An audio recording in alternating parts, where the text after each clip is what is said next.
What's up, guys? Welcome to Tactical Dads, episode 2. I'm Rocky. Here with me is my boy Whiskey. Yep. As always, yours truly. Before we get started, just wanted to say a quick apology about the delay in being able to post. There were some schedule issues that we ran into that obviously caused a little bit of difficulty in being able to not only record but post. So, heartfelt apology from us. Yeah. To all of our 5 fans out there, we appreciate you for sticking with us. And the new ones. Yeah. So, let's start this one off. But if you're new to the channel, thanks for your hear that sound? consideration. Thank you for everything that you've done. Like, comment, subscribe. Yeah. Dude, I haven't seen you in actually not that long now. I'm thinking about it. I saw you Friday, didn't I? We went fishing. We went fishing. But that same day, I got rid of my recruit finally that I've had for God knows how long. So I'm an FTO for those who don't know. I don't envy you. Yeah, it's so I'm gonna talk about this recruit for a second. Okay, so She's probably gonna be watching too. Maybe we'll see. So this girl is the most like incident prone person like when it comes to technology I've ever seen. Like none of her things were working. Like so for one, it was my ticket printer's not working. Then one day like her thing would just not connect to the internet at all. And then she couldn't log in. It was so she'd have to use all my shit all the time, and my car too, because the first time that she got her car, it was freaking broken. Like the AC wasn't working. I'm like, nah, fuck this. We're not riding in this thing. I wanna. Funny story for you later, but go ahead. Yeah. So I was like, no, we're staying in my car. Obviously, I'm not sweating. But now she's with her next FTO. I've had her for fucking 35 shifts, which is crazy. Ready to be done. Yeah, so now she's on to her next FTO, and she texted me yesterday, so her first day with her new FTO, she says, oh man, I just had 2 death calls and my car broke. And I'm like, listen, like no offense to you, but I am so glad that's no longer my mess to clean up. I do not care. Yeah, but I was with her for 35 shifts, which is over 2 months because we do 15 shifts in a month, so 2.5 months because I did 2 phases with her. Her first phase, which was 21 shifts, and then her last phase, or her third phase, technically, we do ass backwards here. But so she's one of those people that you fix one thing and then break another. Yeah, just keep going. But I mean, since I was with her for that long, like I saw her more than I saw my own now fiance. Like it was to the point. Congrats on that, by the way. Thank you. We'll get into that a little bit later, I think. But yeah, it was to the point where like she was. Near the end, she was doing really good, but her locations, because she doesn't know the area, was still not, the greatest. So she'd be like, all right, take me to this call. And she'd be going there, and then she'd go like the route that I didn't want her to go, or like didn't plan in my head. Like I didn't tell her anything about it. Did you get pissed? But yeah, I was like, why are we going this way? Like, you're like she's still getting there. Yeah, it was just like every little thing that she did would just like piss me off, like get me so frustrated. And it was nothing against her. And it was just because like, I didn't even tell her like, yeah, I want you to take this route to get this route to this route. I would just say, all right, take us there, and then she just would go like one of the slowest routes possible. I was like, Jesus Christ, why are we going this way? And she's like, what? I'm taking you there. And I'm like, you're right. I shouldn't get mad. People who don't know this area, it's like your location could be here, the road could be here, and take a left, but then there's also a road that goes straight to it. Yeah, exactly. And at the end of the day, if they get there, they get there, and that's what really counts. But yeah, it kind of has like a low key piss you off in the back of your head. It did. And then so like I didn't mind if she used her GPS because she's not from around the area. I didn't mind if she did it, but then it got to the point where like we'd go to like the same place, like Walmart, where she go like 5 times a day, and you'd expect her by the last phase to know where she's going, and also you get a call out at Walmart and she pulls out her phone, and I'm like, what are you doing? We've been here about 100 times. I've raised you better. Like this is crazy. It was so. All in all, FTO is not worth it. I don't blame you. I don't envy you one bit. My days FTOing are very much over for a long time. You can put them next to you with the dog in there. FTO and a dog right now, but yeah, the dog makes me proud. So yeah, no, the recruits do too, but it's not as much because they don't talk back to me. They don't try to. That's true. They don't try to like defend themselves. So good points, but yeah, no, it's so. I mean, FTOing. If you're interested in FTOing, don't do it. All right, that's what I'll say. All right, it's not worth it. Like it's only worth it if you actually want to do it. It's not worth it for the money, at least where we are, because experience is good, dude. The experience is good. But you have to have a lot of patience. Like a lot of patience, especially for like if you get like that phase 1 recruit that just came from working at Walmart to now she's over here doing this. Like it's it's a lot to teach, and you have to have a lot of patience with that. Don't envy you. Nope. Yeah. No, so, but I mean, here we get $24 extra a day for sit in the car, and you wouldn't think that being in the passenger seat is exhausting, but buddy, is it? My least favorite part is doing the DORs. Yeah. You know, because then a lot of it is so repetitive, and a lot of the stuff sometimes like you don't even do in a regular day, because then they have like there's like a section, at least in ours, because we go off the San Jose model. So, which I think it's kind of like a universal model that a lot of agencies go off of, but nonetheless there's stressful tab, like stressful situation. Yep. And then there's another stressful situation tab, like this too. It's like response conflict of to interest. stress. Yeah. It's like it's the same damn thing.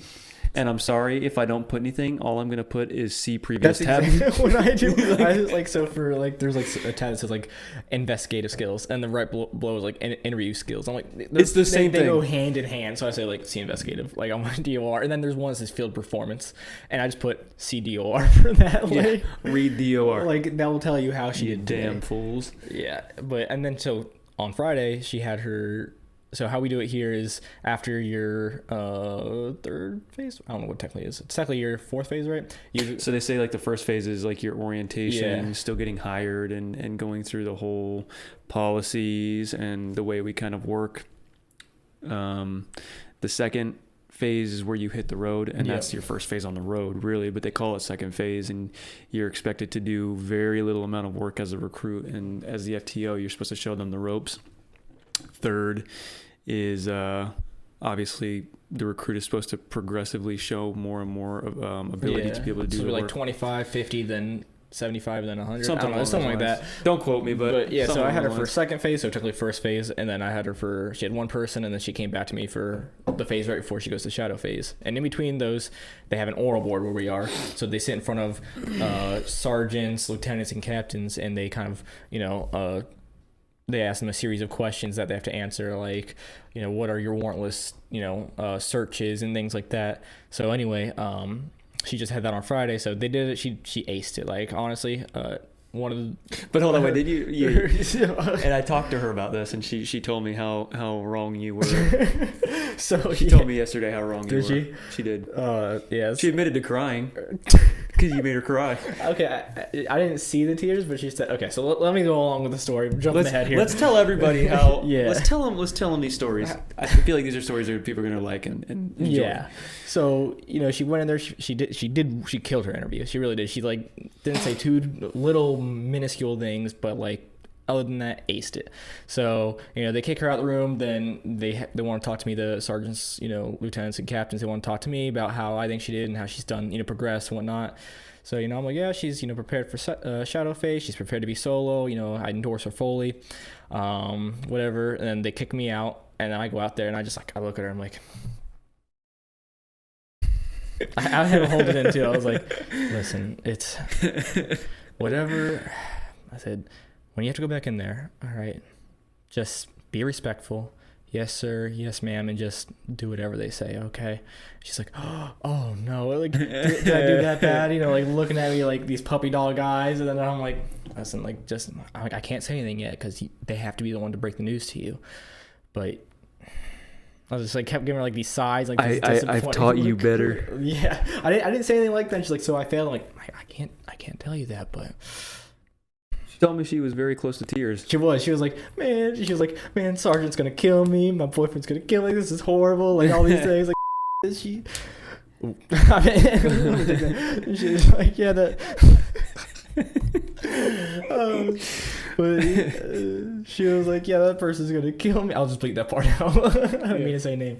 And I'm like, yeah, I don't know. And then she's like, man, I'm gonna cry. And she looked at me. I was like, And had they waited any longer to pull her back in, I 100% would have I would have had to tell her listen, I'm fucking with you. Yeah, I would have just had to tell her I'm fucking with her because it was getting to that point where she was like, oh no, I saw her rethinking everything in her mind. Damn. And had it been any longer, and if she did break out in tears, I would have 100% told her yeah, I'm fucking with you. I'm sorry. I would have felt bad instantly. When jokes go wrong. Yeah. Yeah. So then they called her back in, and then they sit her down, and then she's like.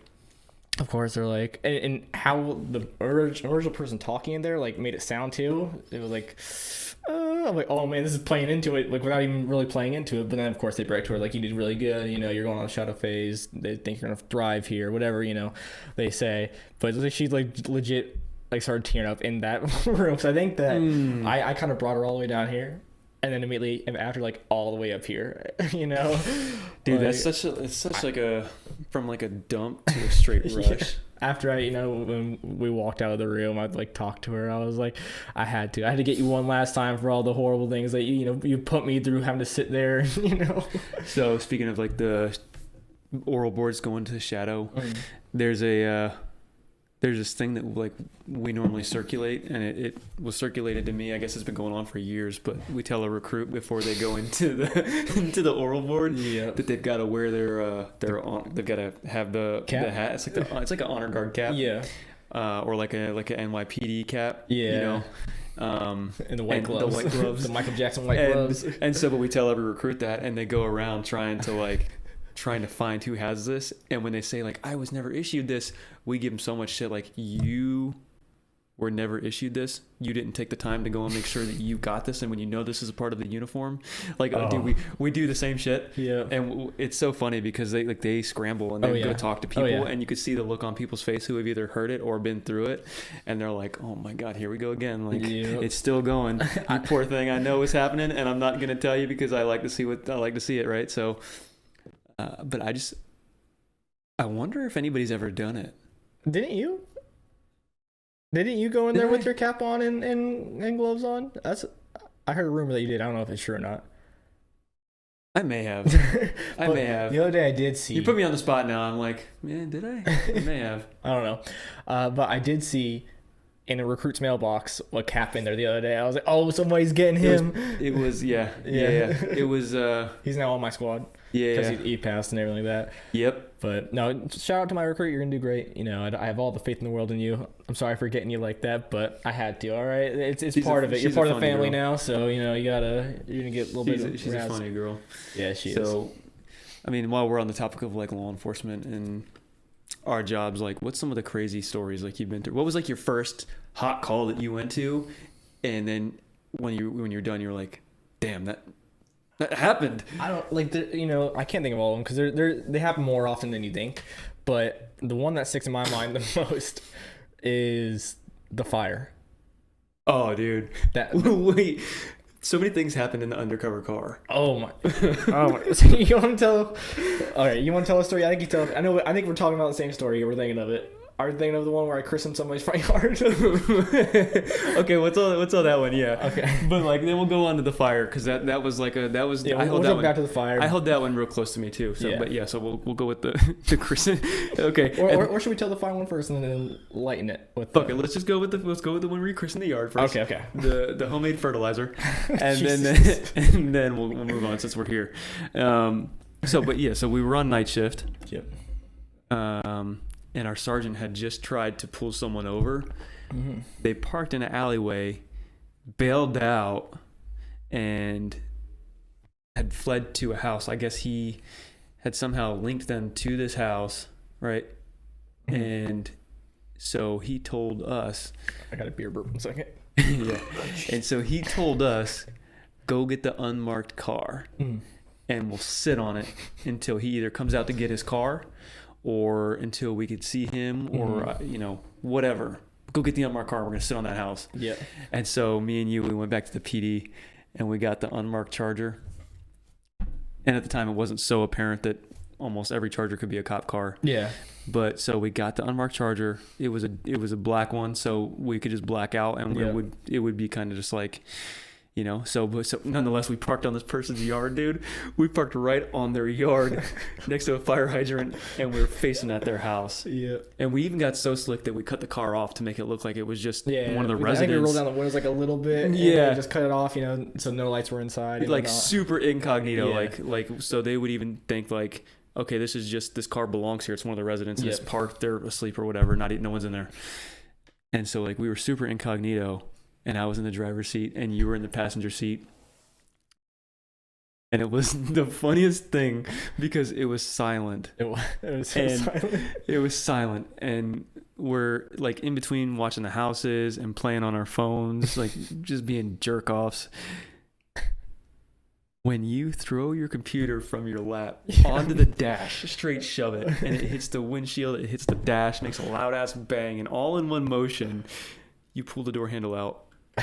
While you're doing all that at the same time, barely make it out of the car, and you just start spraying that yard with puke. Oh yeah, dude, that was horrible. You fertilized their yard. You christened them, dude. Like it was bad. So, not to mention, you get back in the car. Yeah, I'm fine. I'm great, dude. You swear you were good. It was like one of those times where you're like, you throw everything up. You're like, oh, okay, I'm fine now. That's why I felt immediately after that. You swore up and down. Nah, bro, I'm good. I swear, I'm good. I did like the chair back. I'm good, but I just need a nap. I'm good. You what? You got the house? Yeah, I got it. All right, I just need a nap. So you pull the little handle. You start laying back. Computer's back on your lap, and you're sitting there like this. Yeah, things have settled down. You know, we're good. You're sitting there like this, just laying back in the seat, and it maybe 5 or 10 minutes goes by, just enough to settle down and forget what just happened. And you're laying back. And I think you're asleep, and I'm still like in between my phone and watching this house, and I'm still going, looking up and looking down. When all of a fucking sudden you do the same thing, dude. And this time it was probably even quicker and scarier because when like you literally throw this computer and open the door and get out like in a millisecond. And you barely make it out, but you got your hands on the top of the car, and you're in the door, and it's wide open. I could see it, but it's on the ground, and you're yelling while you're puking, dude. You're literally yelling while you're puking. And getting the demons out of me, man. Like I'm laughing, and I'm like concerned, and I'm laughing, and I'm concerned. Like then I can start smelling it, and it's like for me, I'm like, oh my god, here we go. I'm about to be the next one, and so.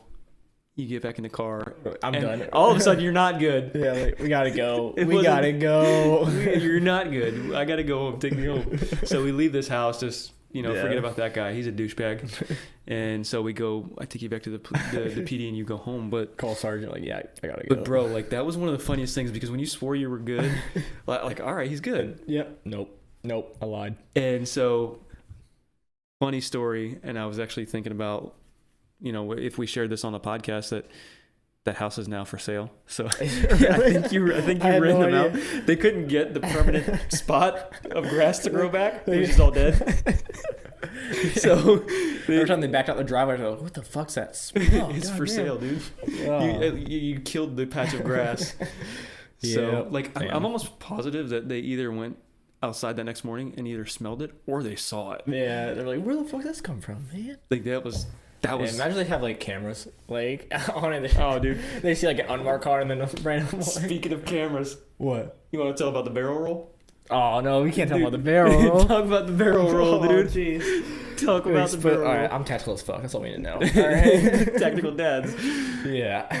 Okay. Do you want to tell about the barrel roll? All right, I'll tell them about the barrel roll. All right. So, again, we like to be pretty proactive on night shift. Things slow down usually, so we like to.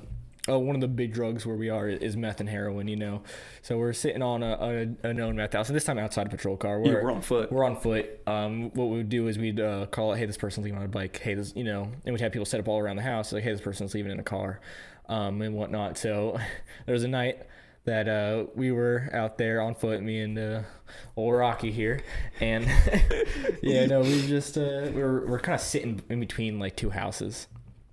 And the one has a camera on it. Yeah, I didn't know it at the time. All right, so we're looking at the house. And then I'm like, I gotta move over to that position.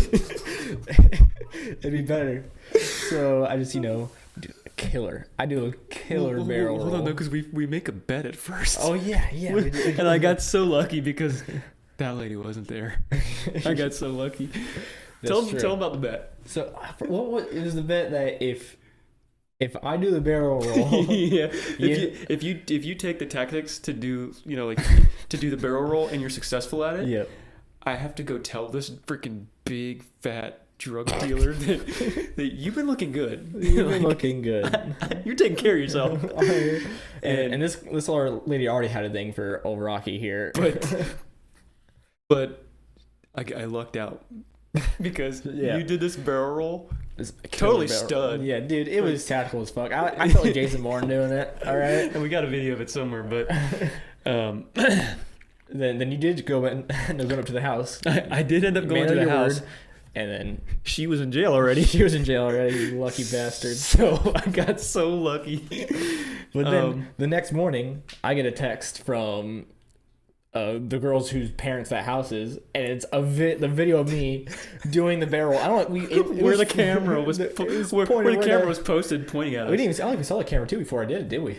I don't think we did. And the way this camera was, it was like perfectly framed for it was like made for my barrel roll. and it was nighttime. We were in the dark, but it had the night vision on it to where the barrel roll was in perfect sight. It was beautiful. Good form, by the way. Yeah, I don't know why I didn't get an award for that one. But I don't know. So back to nothing worthy enough to give you. Like that's such a stud move. Yeah, no, I peaked. I haven't gone. I have a good buddy that says that a lot of people like to just throw the word hero around. Yeah. So. But yeah, that's what they do, man. And people like you who can perform tactical barrel rolls the way you do. Yeah, I'm pretty much God's gift to law enforcement. It's plain and simple. I wake up every morning and piss excellence. You beat me to it. Get back to it. Then we'll talk about the original call we were talking about when we were saying, calls that like stick out in your mind, first hot calls. Yeah. So we were both together. We're together a lot. In the undercover, especially, like we were together a lot. That's what we like to do a lot. But we kicked ass though. We did. And then we'll tell. Go ahead. Go ahead. Dude, I'm excited. Again. I'm excited. All right, so I'll paint the scene because from my point of view, and if I mess up on any parts, you let me know. So we're in the unmarked car, just doing our thing, driving around, and we get a tone out. So boop, and that's our sign for emergency call coming. And they say fire at this house, and we're like, we get dispatched to fires all the time, and most of the time it's like smoke. I can't remember. Did we or did we not know? Because I think it was either we knew it or it came out later when they were telling us, that the caller said that this is like a quadriplegic. Yeah, it's one of those households. Yeah, I didn't know at the time. I didn't know until we got there. I don't know about you. Maybe it just came out over the radio. Yeah. And the caller had said it that she wasn't able to get them out because they were quadriplegic and they couldn't move, and they were bigger people. They were adults that just couldn't move. Yeah. So the tone out comes out, and as we get toned out to fires all the time. We get there and it's like light haze. Sometimes it's just like the smell of smoke. Yeah. So we're like, all right, whatever, we'll go there. So we're going lights and sirens there. And then as we're a couple blocks away, I remember seeing just bellowing smoke, and I was like, oh shit. Shit. This is not a joke. This is legit. And we're the first ones there. Yeah, we were. So we pull up, make sure that we're as we're approaching now on the block, we can see it's fully engulfed. The thing is don't forget this. When we get out of the car. Oh yeah, I was gonna say that. Dude, shit explodes. Yeah. What was it? 2 propane tanks in the back. Dude, 2 propane tanks. So it's this 2-story building, pretty big. I think it was 7 rooms. Yeah, 9 rooms, something like that. So we pull up away from a fire hydrant. We pop out the car, and then instantly we start running towards it. As we ran towards it, just 2 loud explosions go off. Dude, fucking scary. Boom, boom. Yeah. I remember it, dude. Yeah, so this place is fully engulfed, and then this lady comes running out to us there's 6 or 7 quadriplegic kids stuck upstairs, help. And we're like, oh fuck. Dude, that was scary. It was definitely scary. So shrapnel's from the explosions now raining down on us, and we run up to the front of the house, and I think wasn't there already one kind of right there? I think yeah. Near the entrance. So most of the rooms were upstairs, and that's where most of the people were. And So, but there was one I think there's one near the already there. stairs. Yeah, and so we instantly ran in, grabbed him, pulled him across the street. But I remember one distinct thing that like I will never ever forget. Pukey? No, I don't. I was gonna say like as soon as you grab them, like your fingers, like because they had been. It's so hot in this, it's fucking engulfed in flames. Like your fingers just like their skin's melted, so it just sinks right in and right to the bone. It was bad. It was horrible. Like, I will never forget that feeling. Like bare hands onto skin that was melting. And like, they're hot as fuck. Like they're dead weight. Yeah, they can't move. Yeah, they're quadriplegics. And I remember hearing screaming from upstairs too. So like we ran across the street, dropped that kid off, and I remember shouting medic, and it took forever in my mind. I don't know if it actually was forever just because the adrenaline was up there, but for the fire it felt like a fucking dream, dude. Yeah, it felt like a dream. So, and then there was at that point in time, we as we're going on scene, we already called it, this is legit, we need more people here, and people are showing up, left and right. But and so then we get a group of us, and we're like, all right, let's go in, and we start like making our way up the stairs so it goes the front door, then like stairs almost right in front of it, right? Yeah, so the front door straight ahead was the stairs, and there was like a platform and then stairs, and that was the second story. Yeah, so I remember we started going up there, but like I couldn't see from me to you because of how like smoke heavy this building was. Yeah. So we started going up there. I remember like I was holding on to, I think it was, I'm not gonna say who it was, but it was another big jack guy in front of us. No, it wasn't Brick. So I start we start going in and like feeling on walls, but then we get up there like we can't fucking do this. Like we're gonna die up here. Like I remember my skin felt like it was burning, my eyes were burning. I'm like coughing up a storm, and then we go out, and then speaking of Brick, you remember Brick, dude? So, he goes and gets his gas mask. He's like, I'm gonna go in there with the gas mask. And he gets about to where we were, and he just starts comes back down. Little side note: the gas masks they don't prevent smoke from getting in there. So yeah, that happened. So then we all get out, and then by that time the first fire rescue starts getting in there. We start helping them. They start going upstairs. Then what they were doing is they were dropping kids off at like the first floor, where it wasn't the platform. Yeah, and then we'd have to run up there and grab them and run across the street with them. Like it was just kid after kid coming out.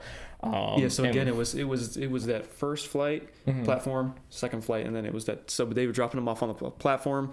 We'd go when we get the top, when we get the feet, and we just boom get out, and then just drop them right off to a paramedic or emergency medical. Like it was, and then so it took a while to put out this fire. It took 3 different agencies to come out. I think it was our neighboring agency, and then the whole county. Yeah, the whole county. If you've never seen firefighters and police work together in a capacity where that happened, dude, it was. That's like, probably the nicest we'll ever be to each other. Yeah, I mean, we're pretty good with our fire department here. We are, but But they were being douchebags because like they wanted their ladders set the way they wanted them. So we were helping them out. Like so they're like, oh, grab that ladder, and we're like, all right, we can run over to this window on the second floor. Resetting their oxygen tanks when they started going off. Can you strap this in for me, this air tank? I'm like, I don't know what the fuck I'm doing because they're all running around trying to do what they got to do. So I'm like, oh yeah, let me just cinch this down, I guess. And they're like, twist that knob. I'm like, yeah. So I'm pretty much a firefighter now. Like what's even crazier is after that, like not even after, like it was during. We get another call for a fire. 1 street over or maybe 2 streets over and 2 blocks to the north of another house fire. We get people over there, and it turns out it's actually one of our own. Our evidence technician's house had just burst into a ball of flames. They've got kids over there. And everything. So they made it out okay too. But it was just crazy to see like this assisted living facility of 7 to 9 assisted residents having to go through that, and then having to respond to over there, like the whole response in general, and it was just like an overload of everything. So that was a night that we went home smelling like fucking smoke. And it was. We spent a while. I remember after that, we spent a while in the hospital waiting. Because we had to stay with the kids after that. Dude, they each had their own room. We had to go identify them, and then we had to talk to the person in charge of the living assisted living facility. And so, but we were in there smelling like smoke. We kind of had like ashes on us and stuff, man. Yeah. It was so uncomfortable. Or at that time too, there were talks of it possibly being arson, but I don't think that ever. I don't know actually. No, I don't know what it was, but crazy. Yeah, freaking nuts, man. That was definitely. But everybody, excuse me, lived, and everybody made it okay. That's all that matters. So I mean, that was definitely one of my crazier calls. Yeah. What about you? What call sticks out in your mind? Well, like my first crazy call was, I mean, I've had like a lot of crazy calls now, but like for the sake of time and me being able to think right now, like my first crazy call was like, I was about a week on the road and I'm on this missing persons call and turns out this lady was never missing. She just has dementia, and she walked her neighborhood, and I ended up finding her, bringing her home. But while I'm talking to the people that she lives with, her caretakers, we get a tone out, which again is lights and sirens emergency call for a stabbing that happened the next neighborhood over. Oh shit. And so I wrap it up with them. Hey guys, I got to hit the road. Sorry, but as long as she's good, I'm gonna go. Leave her with you. Yep. And I bounce out of there, and so my sergeant gets there before me and one other officer. I'm the third person on scene. And so we got two people that were laying in the driveway, still very much alive, but had been stabbed in the neck. One had been sliced in the throat, like just completely slit. And so my sergeant is trying to handle the male because he's still trying to actively fight. Doesn't have a knife in his hand or anything like that. There is one in the driveway, but he's still kind of like trying to resist being a douchebag. He's drunk. Yeah. And then the female was saying, he fucking stabbed me, blah, blah, blah, blah, blah. So they're trying to get their names in between, trying to control this bleeding and trying to control the whole catastrophe. And so I take it upon myself to get my notebook out, and I'm starting to write down their names and their birthdays as they're saying them. It's just some of the information that they're spontaneously saying. Yeah. And then my sergeant goes, hey, did anybody get to that female that's out there by the road at the end of the driveway? And I'm like, what? There's somebody else out there? And so I look, sure as shit, there's another younger female out at the end of the driveway towards the street, and she's kind of like kicking around, and she's in and out of responsiveness. And so I go up to her, me and another officer. He's still in traffic, I guess. But they had stayed late to help us out with that. But we had gotten to her and started applying the medical aid, but like her lips were turning blue. She was super pale. Oh shit. She's got blood all over her, and like in and out of consciousness, she's saying like, he did this to me, and she was saying his name, but again, for the sake of the podcast and everybody's privacy, we're not going to say names, but she's like, he did this to me, blah, blah, blah, blah. And she was trying to talk, but he had like actually punctured the jugular. Oh, shit. It was a fillet knife, like a fish fillet knife, one of them long ones. Yeah. And, but it had caught her in the, like right in the windpipe. So half the things she was saying and half the air she was breathing was coming out of there. So she's blowing bubbles out of here too. Shit. And so she's in and out. And so she goes out, and then she wakes back up. She flips her leg over my shoulder, and I'm getting blood all over me, of course, but the priority of life is still kind of our main thing. So as long as I can give a shit about blood, as long as I can save this life. And so they end up loading all of them in the ambulance and going to the county hospital and getting everybody's stories, getting the whole 9 yards of what happened, what started it. And long story short, what happened is the male and the female that were in the driveway were together. The female that was out at the end of the driveway was the female's daughter. And so the mom and the boyfriend were arguing. They were in the middle of a separation.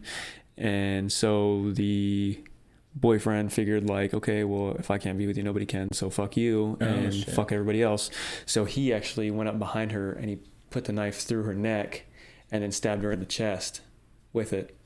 So she goes down in the driveway and he sees the daughter running, and she's obviously calling 911. Yeah. She runs down the driveway, and so he takes off after her. And he ends up catching her, and while she's on the phone with 911 trying to say what happened, you can hear the phone go, hits the deck. And so, but what happens is, again, like he takes her from the side of the neck. She goes down. He goes back up to where the mom was, and he figures, you know what, like, fuck you guys, and I don't really want to live anymore. So he slices himself all across the neck. Bam! Jeez. Dude, gnarliest I've seen. And so, but he goes down, and they're both bleeding out. Like, the blood was so thick between all three of them that, like, you can smell it when you walked up, and you can hear it going into the storm drain, like, just dripping like rain. Damn. And so that girl, craziest thing, she ended up, like, dying and come back to life, like 3 or 4 times. Until 2 days later, she finally passed. They weren't able to save her. So rest in peace to you. And it gets so much crazier. Should I tell them about the almost 1099? Okay, so You lost me on that one. yeah, no, it's okay. Yeah, I'll tell you. So, but after getting all that done, the very next day, it's our day off. At least my squad. Get called into the office by my sergeant, and we all get in there, and I'm like one of the last ones in there, and I can see everybody's kind of like looking bummed, and I'm like thinking, shit, what did we do wrong? Did I do anything wrong? Like, I'm such a new cop. Like, I'm like, damn, like, that was probably my ass that did something wrong. And so last person finally shows up, shuts the door, and this is like a confined office, like, it's super small, and he's got his feet up on the desk, and he's like, hey guys, well, you know, listen, this is not going to be easy to say, nor is it going to be easy to understand, but they did blood work on all of those individuals, and they all came back with AIDS. What? Or hepatitis. Oh shit. I think that's what he said. And so, but nonetheless, like, it was a very serious thing. Yeah. And me, like, again, like, I was only like 19. Yeah, like, so oh shit, I got AIDS now. I'm like, holy shit, you're lying. Like, what's the next step? What do we do? Yeah. How do I get rid of this? Like, did he drink the drink? No. Oh, you know what I'm talking about? Yeah, it's the pill. Yeah. I heard about it. One of the other sergeants, he ended up having to take it for a completely separate incident years back. Yeah, personal.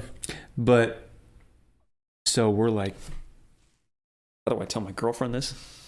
Yeah, how do Was your girlfriend at that time too? Yeah, like, how do I tell, like, what happened? Oh shit. And so they went and did, like, a series of tests to try to just confirm that this was exactly positive, and that there were no faulty positives. And lo and behold, they were faulty positives. Oh, and dude, got me like, scared there for a second. but for you. dude, we're about to have to take this pill that kills, like, every white blood cell in your body to replenish them and get rid of everything. That's crazy. So that was like my first, like, 19-year-old going through this. I'm like, oh, God. fuck. After that, you almost quit. No. Yeah, right. Like I went from a server to doing this, and I'm like, dude, this lady just got stabbed. This guy stabbed somebody else, and then he slit his throat. Every day.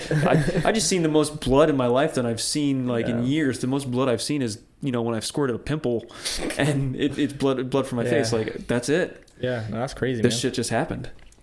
Wow. Wow.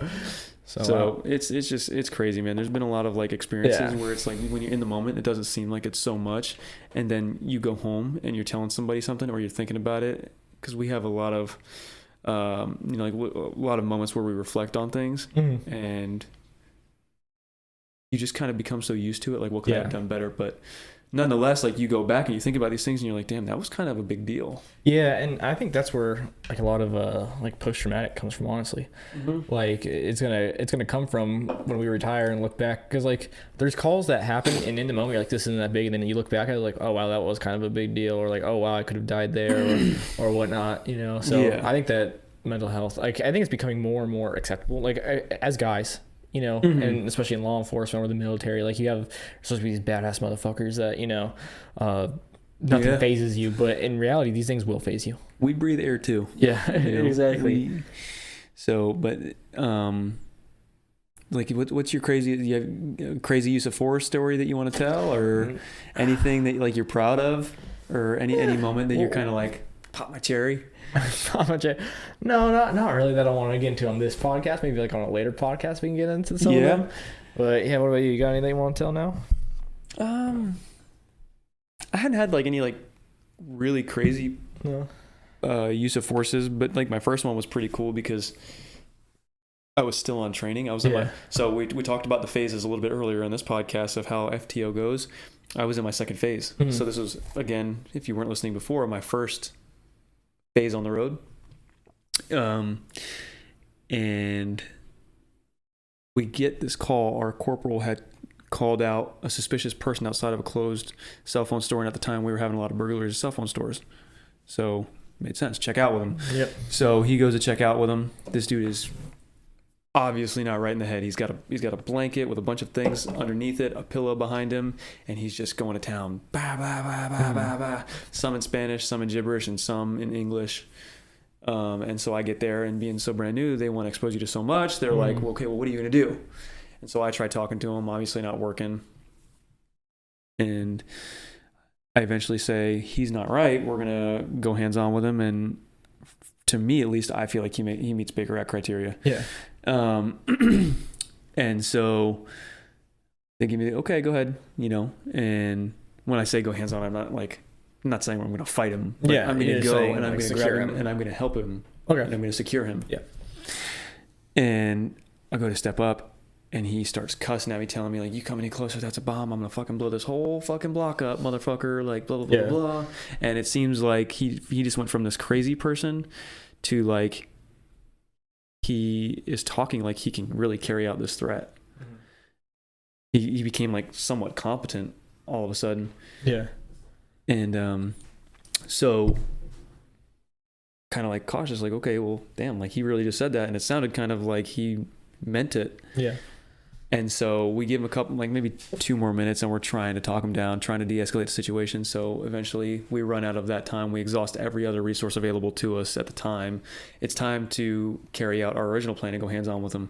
So my FTO and my corporal and we start walking up to him a little bit further, and he dips his hand underneath the blanket that he had, and he grabs this like glass object. And if you've ever seen like a wine glass, you have the cup portion, the stem, and then the base.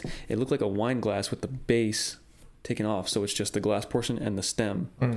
And to us as law enforcement, that is a potential threat. Yeah, you get stabbed with that. There's a lot of things that you could do with that, and it's readily accessible, very easy. So as we've seen, he takes it out from underneath the blanket and starts charging.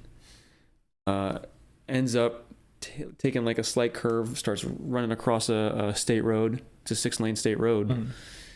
Runs across, and I look at my FTO, and I'm like, I do. And he's like, can you catch him? I'm like, can I catch him? Fuck yeah. And he's like, go get him. And he's British, so he's like, go get him. Go get him. I'm like, okay, all right. Like I'm like a fucking kid. Here we go. And so I'm running after him.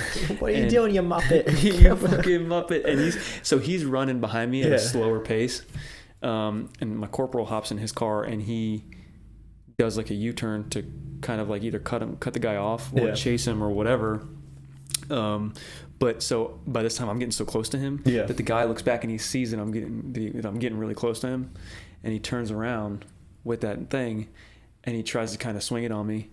Like I'm not saying like I'm a pro boxer or anything like that, but like it was just a very lucky and a very good response as far as timing goes, to where I was able to just kind of like duck and slip out of the way. Build, duck, and slip. Yeah, he ran past me, and he freaking just shoulders the fuck out of my FTO. Oh really? Yeah, dude. Like I'm talking like football trucks. And if you ask my FTO today, he'll tell you like, yeah, he put me on my ass. Put me on my ass, mate. Put me in my arse. And so my FTO goes flying. It was like a movie, dude. At the time my FTO goes flying, and by the time he lands on the ground, my corporal that had hopped in his car fucking skirts because he almost hits my FTO. Oh shit! While my FTO is tumbling. So my FTO tumbles, boom, boom, boom. Corporal almost freaking just fishtails right into his ass. Oh shit! Well, luckily my FTO landed a few feet in front of my corporal's car, and my corporal was sideways and taking up all 3 of these lanes on the state road, and this guy sees my corporal, so he fucking my corporal's trying to get out of the car, and he goes at my corporal with this, trying to stab him. So my corporal's kind of in the car, kind of out, but it's still like one that's not comfortable, period. Yeah, no, you're like almost in like a almost fatal funnel in a type of way. If you're between the door and the car, stuck because it's very hard to reach while you're doing that. Yeah. And so it was the craziest thing, because I think at some point my corporal tried to tase him, or did tase him, but it was, if he did tase him, it was ineffective out the window. But I looked at my FTO and I'm like again, like it's like a movie, like it all feels so slow and like it's forever. And so I look at my corporal and I'm like, "Are you good?" And he's like, "Yeah, fuck are you asking me for, mate? Go get him, go get him." And so he's getting up, you know, he lo and behold hurt his back. But so I look at this guy and I'm like, all right, only thing I know how to do. And so he sees me coming and he looks right at me, and I fucking just line one up and I dot him right in the middle of his eyes. Wham! And he drops. And I'm not gonna lie, a 19-year-old kid who's got, you know, like this just happened. Your drive is like up here. This guy can obviously fuck you up. That guy should have been shot that night, but he wasn't. And obviously probably a lack of experience and training on my part that he wasn't. But we eventually ended up getting him in cuffs, but that was my first use of force, and I was I was super proud of that. Not only because like, damn, I just got into a fist fight on the road and I'm going to be okay. You know, like I'm not going to get no charges, but like just popped my cherry on my first phase on the road. Like that was cool. Yeah. That's honestly, it's rare that happens. I feel like, so that's good for you. So let me bring this up. This is not like a crazy story. Do you have a crazy story you want to share or anything? No, I was going to start drinking one of these red Tazes right here. Oh dude, it's the time. I'm about ready out of, do you want the one with sugar or do you want the one without sugar? I don't know. I've had that one. I don't think I've had this one yet. Try it, brother. Have you had this one yet? Nope. I'll let you get a little sipperoni. Thanks, here. buddy. Yeah. So these are red Taz, energy drinks. That one's got 0 sugar in it. Red Taz. So I told you guys about my buddy from Mad Hombre. Quick little shout out break. Gotta hear it. Wait. Ooh. Yeah, you can't get that. It's so refreshing. But I told you guys about my buddy from Mad Hombre. He has a buddy who has a energy drink company called Red Taz, yours truly. He's got a sugar-free and a one that does contain sugar, but it's got 200 milligrams of caffeine. It's got 10 calories, 1 gram of protein, actually, niacin, vitamins B12, B6, and 0 carbs, very little sodium. Let me see this. Get a piece of that. It's very sweet. That's a Red Bull, dude. Yeah, that's what I kind of feel like it is. But it is very, very identical and resembles Red Bull in a lot of ways. Super good, but check it out. I know it's available on Amazon. He's got his own website. If you check out Red Taz on Google, it'll bring you to a link right to it. Again, he's got all kinds of stuff. So it's sugar-free, the one with sugar. And he's got a lot of other ideas he's going to come out with. So shout out to Red Taz. Go visit them. Yeah, shout out to Mad Hombre for supplying them as well. So yeah, shout out to Mad Hombre, man. Dude, he supplied not only these Modelos, but these Red Taz. He supplied the Modelos too? Dude, he gave me a whole fridge full. Oh, shit, dude. Oh, shit, Mike. Oh, shit. All right, now back to the podcast. All right, back to it. So I'm talking about using hands on someone. Might be controversial at the moment, but a lot of people want to take weapons away from police. They want to take, they don't believe they should have firearms. They don't believe that they should have XYZ or half the other devices they have, to use as an asset within their duties. What do you think about that? I think that's wrong. I mean, it's fucking dumb. I think that's fucking dumb. I mean, like, the thing is, we don't know what we're walking into. Like, so my thing is, I can go to what seems like a simple person trying to report fraud, and it ends up being an ambush, and I need to be prepared for anything at that time. Mm-hmm.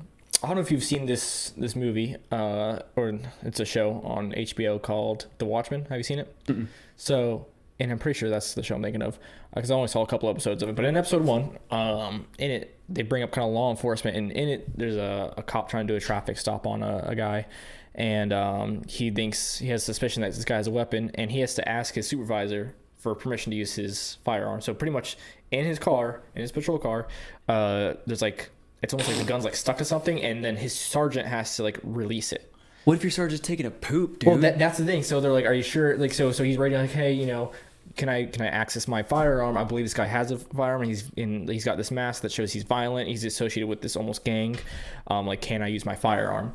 And he's like, "Are you sure?" The sergeant or supervisor. I'm not sure if it was a sergeant or supervisor. It's a fiction. So he's like, "Can I use it?" And then he's like making sure to like asking like a whole slew of questions, like to make sure it met the criteria for him to even unlock his firearm to use it. And then by the time he says yes, you can use it, it's already too late, and the officer is already shot. And like if that's what this world ends up going to, and that like kind of scared me, because I can kind of like see that. 100%, I'm done with this. All right, I'm done with this whole career if that ends up happening. So I mean, like I said, I didn't stick with the series, but watch episode 1. I think it's in like the first 10 minutes of the episode too, so you don't want to watch very long. That's what it comes down to.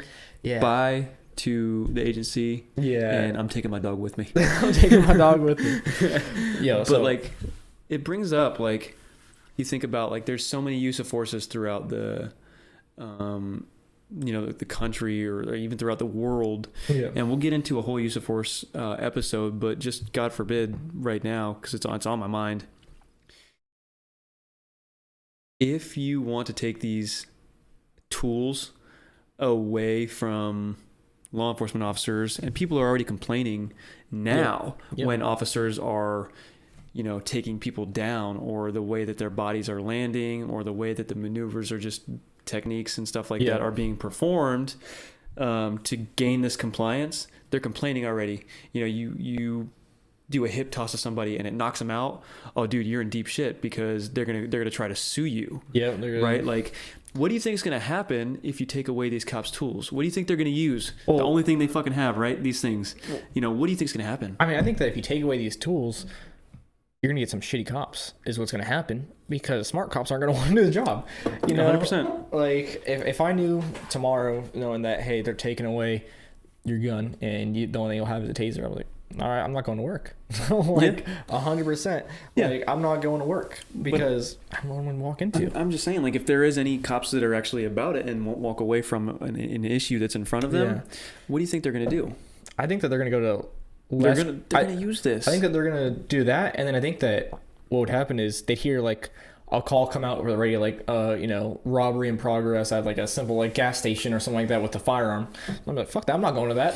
I don't even have a gun of my own. See you. Tell them to report after, and figure it out. Like, I'll come in after the fact. Like, you know what I mean? Like, I think the online reporting. Yeah, they do online reporting. Online reporting. We'll get like a hotline for like robberies. Like, this is the number you can call, and we'll have detectives look into it. But like, I think that's what actually ended up happening is like if an officer heard and they didn't have the firearms, the weapons that we have now that we use, they wouldn't be going to, like, they hear a call come out, like, yeah, fuck, I'm not going to that. Yeah. I think that's what happened. Like, no, 100%. Like, let's say, like, would you go to that if you hear like a person with a gun and then you don't have one? The fighter in me wants to say yes, but then the wise husband that I am now, the father that I am now, that's exactly it, is going to tell you, like, I'm sorry, but you earned this. You earned this by taking what I had. Yeah, exactly. To not only defend me, but the public from the use of or imminent use of force. Like, that's what's going to happen. Yeah. And if that's taken away from me and I have nothing to be able to gain that compliance, at least, or if not defend, sorry. Like, I can't. 100%. I'm with you. All right. So speaking of calls that just, I will never forget. All right, that kind of like stick out in my mind, like, that's fucking badass. Yeah. Is that fucking Gator. All right, that was one mean motherfucker too. He was not a happy motherfucker. He was pushing the 8 foot. Yeah, he was like 7 something, right? Yeah, he was close to 8 foot. Yeah, I think it's the PD record. We must have I think we own the PD record. Gator 1 and 2. That's what they call us. That's right. Yeah. Oh man, that was so. You want to tell a story? No, dude, it's all you. It's all you. All right, we'll go back and forth with it. All right. Okay. How about that? All right. It was a cold evening. So I think it was like midsummer or something like that. We get a call mating season for these gators, you know. They're so invasive, bro. So they don't give a fuck. They don't. So, you know, we got a call, you know, because animal control doesn't do dick. That, you know, gator in somebody's yard or whatnot. I'm like, all right, you know, we go over there. We got catch poles in our bare hands. That's all we got. All right. That's all we got. So we pull up, and he's a decent sized gator, you know, not the biggest gator I've seen. He's under a truck. He's under a truck, and we're trying to get it out. And I thought this damn truck was this gator's gonna rip like the fucking bumper off the truck. It was a nice truck too. Yeah, he was. We're trying to get him out. He's getting angry, you know, whipping that tail around, whipping that head, and like he's hissing like a motherfucker. Yeah. So, you know, eventually we wrestle him, we get him out of there from below the truck. I'm pretty sure it dented like the undercarriage of that truck. Dude, so because like when he was thrashing, because when we got the catch pole, yeah, what it is it's a like a wire loop at the end and a pole. And what you could do with this hand is there's a string, the other piece of that wire, the end is hanging out. When you pull it, it makes that circle smaller. So you can put it around the gator's neck, pull it, and it'll make it smaller to where it pretty much just secures the neck and wherever you put it, and you could pull the gator out and kind of subdue it. So, but that's what we were doing, and fucking we put the wire around this thing's neck, and it kept slipping out too for a while. Yeah, it kept slipping out for a while, and while it was slipping out, it was thrashing, going back and forth. And that truck was a nice truck. I think it was a Toyota Tacoma, I think. Tacoma. Yeah. And you could see as he was like thrashing, he was hitting it. He was hitting the undercarriage, and the truck was going sideways. I was like, oh shit. Yeah. We started getting an audience too out there. Dude, we got pictures. Yeah. So, you know, we eventually get the damn thing out. We get one catch pole around its neck, and then with the other catch pole, because it had his mouth open, because we had two of them, we kind of like forced it shut, closed the mouth shut, and then we got on top of it, taped it up, taped the hands together, almost like we handcuffed the damn thing. Yep. So we get it all together, you know, it kind of settles down. We got a sweet picture of it. I'll put it up right now of us holding the thing. Fucking killer. It was awesome. And I remember when we were trying to get when I had the catch pole around the neck and we were working on getting the catch pole around the mouth, he did this one last thrash and he caught the pole. Oh, yeah. In his mouth. And I'm holding the pole and he caught it in his mouth. And he fucking tries to roll, and he flings the pole out of my hand, and the pole goes. That's his now. I'm like, well, shit. He takes off now. He's got my pole. So eventually, the gator trapper, dude. Yeah, the gator trapper comes out, and you know he's like, "Whoa, you fucking did my job for me. You already did it." Yeah. So we toss it in the bed of his truck, and a couple weeks later, dude. What happened? Dude, homie gave us the meat back. That's right. We thought he was going to release it out to the wild, but no, man. He's like, this is legal size. We can cook this bitch up. So like, if you guys can't tell, like we are 100% meat eaters, and we will at least try anything once. I feel like. So he told me, he's like, anything that is over 4 foot in our state, like as far as like gators go, like any gator that's over 4 foot in the state that we're in, they have to take to a place where they pretty much they put it down and they turn it into gator nuggets. Dude. And he's like I have to have so much because this is my job. He's like, do you want it? Gave me his number. I texted him, and it was maybe it was like 3 or 4 weeks. Yeah, something like that later. And out of nowhere, he hits you up. He hit us up. He brings us a bunch of fucking gator meat. We ended up having like a cookout with the whole squad. We fried some. We still had some left over. Yeah. Oh, it was good too. Dude, it was so a good motherfucker. Fried that shit up, man. I'm telling you, bro, we gotta go gator hunting more. Like often, like whenever I hear a gator call come out now, I'm like, we're ready. Caught one yesterday. Yeah, it was a little baby. A little guy with three legs. He ain't nothing. But man, that one. That will forever be in my heart, man, dude. That's that was almost an 8-footer. Something about catching it and eating it. The good fight. It took 3 of us holding him. It did, yeah. To get them all together, like, so I think we had one on the back, one on the front, and then one on the tail, because that tail kept whipping around too. Yeah. And those claws are freaking deep too. Like if people would have caught us one talons, dude, they were. It's like 3 inches like long, those bitches. Man. Yeah. But Oh, dude, and that's the thing too is you remember that when we were working on getting his mouth secured, I hopped on his back, and he turned his head. yeah. Bro, he caught my leg. You remember that? That's He put a hole in my pants. That's true. Yeah. Yeah, he didn't hurt me at all, but he put a hole in my pants. I said, "Damn, that was close." I said, "Damn." Oh man, that was a good time. Good time, man.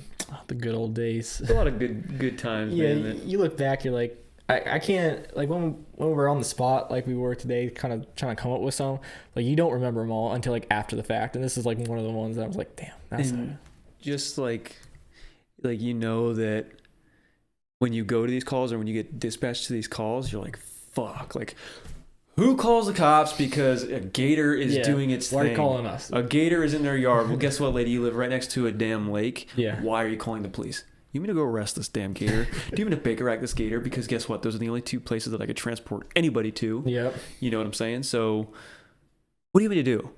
And then you go there and you're like, well, I'm going to be a jackass today. I'm going to catch it. Yeah. And then badass motherfucker. shit makes out. Like you get all the meat back and you're like, well, damn. Like, that was worth it. That was every bit worth Yep. trying to catch him and almost getting bit.